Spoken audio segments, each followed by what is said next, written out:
I was just super tired. Oh, really? And what did you do next? Yeah, I went and laid down on my bed. This party is awesome! Yeah, there's so many people, it's great! Truth or dare? Truth, obviously. Okay, who do you like? Is this restaurant any good? Yeah, I've went and ate there a couple times. Fantastic calamari. How'd Johnny do? Great, he made 2 touchdowns. All of these are silly, contrived phrases, yet each of them is held together by one connective thread.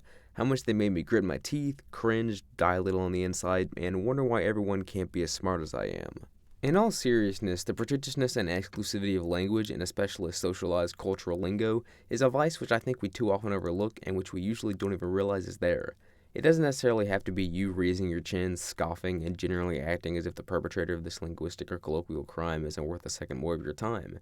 It can be as simple as the annoyance you feel deep inside when someone says something that, by the standards of either your language or your specific culture or subspeak, is just wrong. P.S. Wrong is a very interesting term. We'll look at it. As Mickey Mouse would say, it's a prize tool that can help us later.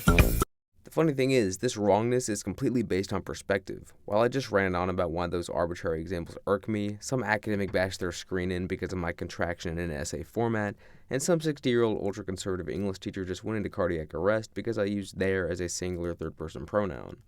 I'd like to explore this dynamic of exclusivity in language through my own linguistic upbringing, a bildungsroman of sorts comprising my membership in various, probably really basic subgroups. So...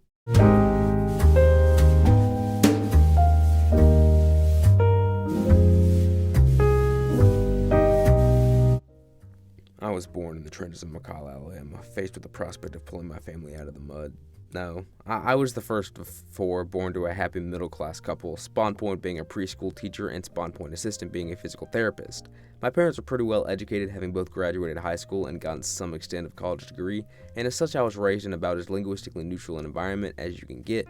Of course there were still the y'alls and bless your hearts and whatnot. I mean, come on, how could there not be? But we were hardly southern as most envision it. I was never imbued with a stereotypical, y'all fellas best not be running around after dark now, else you'll be home late for supper. Mama's cooking fried green tomatoes and black-eyed peas. The only grammatical shortcomings we suffered from were the same ones suffered by the population en masse, things like lay-lie, who-whom, subject-verb agreement, participles, etc. Additionally, my quote-unquote familect, the concept of the secret language and private lexicon of our home life, was pretty indistinct as well. The most unique we got was with stuff like food or speech-impeded names. I called ramen noodles snakes, Eggo thick and fluffy waffles fluffies. My brother called me Mook for a certain period of time, and my sister called that same brother, whose name is Caleb, Duh, for an even longer certain period of time. Otherwise, we were pretty vanilla in our communication. There was no super secret New York food truck-esque code for things like taking out the trash or going to bed. Early in my life, I loved writing and was convinced I was to be a famous author. My fancy for the medium lay more so in the storytelling aspect than the language, however, and I never developed a big appreciation for words, how they were used, or what beautiful writing really looked like. By the time I would have been able to, I was already bouncing around to different interests, like any normal kid. I decided I wanted to be a famous movie director, then a famous Minecraft YouTuber, those were the days, then an all-time NFL wide receiver, then a star Major League third baseman, then an NBA All-Star, then back to movies, specifically movie criticism. And by this point, I was in high school and my aspirations were duller and more grounded in reality. Around 10th and 11th grade, I really dove back into the English literary writing side of things, this time from an especially intellectual angle. I didn't just want to tell stories, I wanted to do so with the most eloquent, flowery language possible to make me seem just so intelligent. Thomas Pynchon and postmodernism became my models because, they're the shining pinnacles of loquaciousness, and suddenly big words equated inherent quality. It was undeniably positive for my academic development, but there was also the element of, pretentiousness, exclusivity, all the things I mentioned earlier.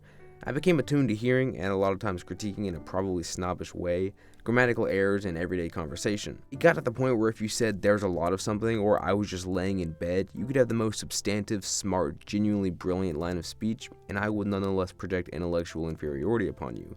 It probably wasn't great, but it was language. I'm not exactly sure at what point I started easing out of this mindset, but all I know is that as I transitioned from high school to the wonderful, absolutely flawless scene of post-secondary academia, I just cared less about that kind of stuff. I still am a passionate lover of language and beautiful writing. I mean, come on, English major.